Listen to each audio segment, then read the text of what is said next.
다른 데는 살이 안 찌는데 왜 뱃살만 나올까요?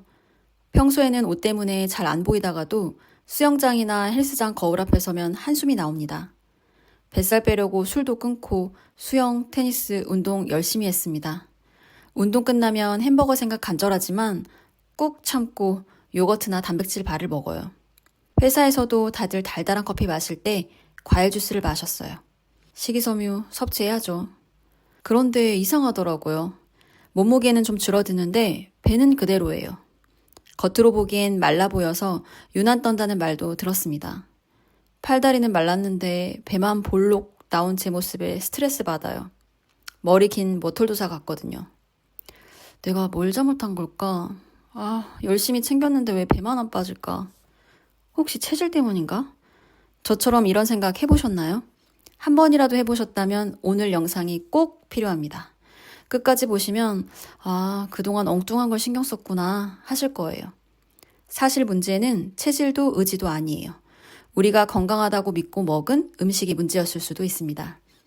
오늘 영상에서는 다이어트 한다고 일부러 챙겨 먹었지만 오히려 인슐린을 자극해 뱃살을 늘려버리는 음식들 짚어드리겠습니다. 건강해지려고 한 선택이 오히려 다이어트를 방해했다면 그걸 바로잡는 순간 몸은 확실히 달라질 수 있습니다. 뱃살은 단순히 칼로리를 많이 먹어서만 생기는 게 아닙니다. 실제로는 우리 몸의 호르몬, 특히 인슐린이 깊이 관여하고 있습니다. 2024년 미국 당뇨병 학회지에 실린 연구에 따르면 인슐린 과다 분비가 지방 축적과 인슐린 저항성의 중요한 원인으로 지목됐습니다. 특히 복부 지방 축적은 인슐린의 영향을 가장 많이 받는 부위 중 하나입니다. 즉, 인슐린을 자극하는 음식을 많이 먹는 식습관은 뱃살을 더 쉽게 만들고 빼기도 어렵게 만듭니다. 그럼 도대체 어떤 음식들이 인슐린을 과도하게 자극하는 걸까요? 첫 번째는 이온 음료입니다. 운동 후에 이온 음료 한 병 자연스럽게 드시는 분 많으시죠? 수분 보충, 전해질 보충 다 맞는 말입니다. 하지만 600ml 한 병 기준으로 탄수화물 30에서 42g 정도 들어있습니다. 이건 햇반 작은 공기, 130g 한 공기와 맞먹는 당 함유량입니다.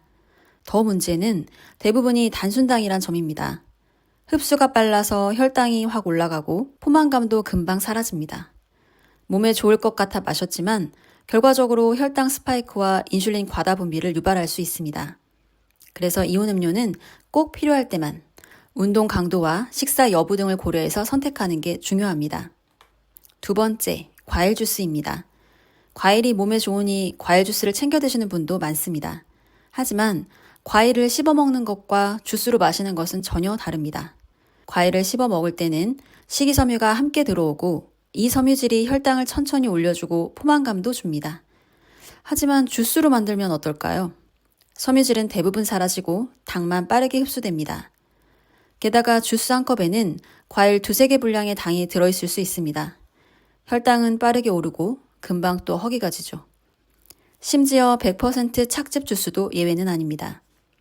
마트에서 파는 주스는 대부분 감미료나 농축액이 들어있어 사실상 설탕 음료에 가깝습니다. 과일을 먹었다. 우리의 생각과는 달리 과잉 섭취와 혈당 스파이크의 악순환이 생길 수 있습니다. 과일은 씹어서 먹고 주스는 가능한 한 줄이는 게 혈당 관리와 다이어트에 훨씬 유리합니다. 세 번째, 시리얼과 그래놀라입니다. 시리얼과 그래놀라는 건강한 아침 메뉴로 떠오르곤 합니다. 그런데 실제로는 대부분 고탄수화물 가공식품입니다. 시리얼은 100g당 탄수화물이 70에서 80g 이상으로 같은 무게 기준으로 보면 햇반보다 많습니다.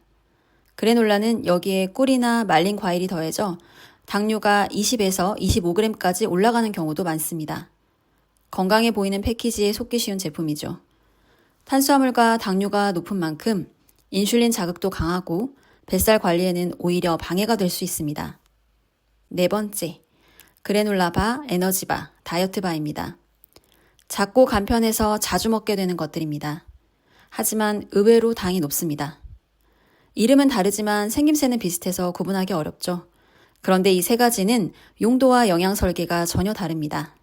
먼저 그래놀라바는 대부분 간식용으로 만들어졌습니다. 견과류에 꿀이나 시럽, 말린 과일이 섞인 경우가 많아서 당류가 꽤 높습니다. 달달하고 바삭해서 맛은 있지만 다이어트 중엔 주의하셔야 해요. 에너지바는 운동 전후에 먹는 걸 전제로 만들어졌습니다. 빠르게 에너지를 보충하려는 목적이기 때문에 탄수화물 함량이 높은 편이에요. 다이어트바는 식사 대용으로 만들어졌는데 부피가 작고 당도 있는 편입니다. 실제 섭취량은 작아도 혈당 자극은 강하고 포만감은 오래가지 않아 추가로 더 먹게 될 수 있습니다. 잘못 선택하면 다이어트 간식이 아니라 뱃살 간식이 될 수도 있어요. 5번째, 저지방 요거트와 저지방 우유입니다. 저지방이라는 단어만 믿고 선택하면 오히려 함정이 될 수 있습니다. 지방을 줄인 대신 감미료나 설탕을 넣어 맛을 보완한 제품이 많기 때문입니다. 지방은 오히려 인슐린 자극이 거의 없지만 탄수화물은 인슐린 분비를 크게 유도합니다. 지방을 줄인 대신 탄수화물을 늘린 제품이라면 결과적으로 혈당 자극은 더 커질 수 있습니다. 저지방 요거트 대신 무첨가 플레인 요거트를 선택하세요. 단맛이 부족하면 직접 과일이나 견과류를 약간 곁들이는 것이 낫습니다. 저지방 요거트와 무첨가 플레인 요거트는 혼동되기 쉽지만 지방 함량과 첨가물 유무에서 차이가 있습니다. 저지방 요거트는 지방을 줄이는 대신 설탕이나 감미료를 넣어 맛을 보완하지만 무첨가 플레인 요거트는 설탕, 감미료, 과일 첨가 없이 원유로만 만든 것입니다. 그럼 이제 지금 바로 실천할 수 있는 방법 말씀드릴게요. 첫 번째, 이온 음료 대신 생수, 보리차, 탄산수를 드셔보세요. 물에 레몬이나 라임을 넣어 마셔도 좋습니다. 두 번째, 과일 주스 대신 생과일을 드세요. 세 번째, 시리얼 그래놀라는 오트밀, 통곡물빵으로 바꿔보세요. 네 번째, 단백질 반은 삶은 달걀, 견과류, 두부로 대신해보세요. 저지방 요거트 대신 무첨가 플레인 요거트를 드세요. 이런 작은 변화들이 인슐린 자극을 줄이고 결국 뱃살과 체중 감량에 큰 차이를 만들어냅니다. 다이어트가 잘 안 되는 이유, 의지가 부족해서도 체질이 이상해서도 아닐 수 있습니다. 문제는 우리가 건강하다고 믿고 먹었던 음식들일 수 있어요. 이제는 알게 됐습니다.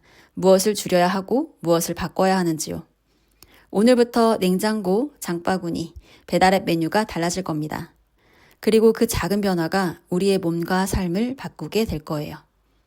이번에는 진짜 해보자 라는 마음이 드셨다면 구독과 좋아요 눌러주시고 댓글로 다짐도 함께 남겨주세요. 다음 영상에서도 더 좋은 정보로 찾아오겠습니다. 오늘도 함께 해주셔서 감사합니다.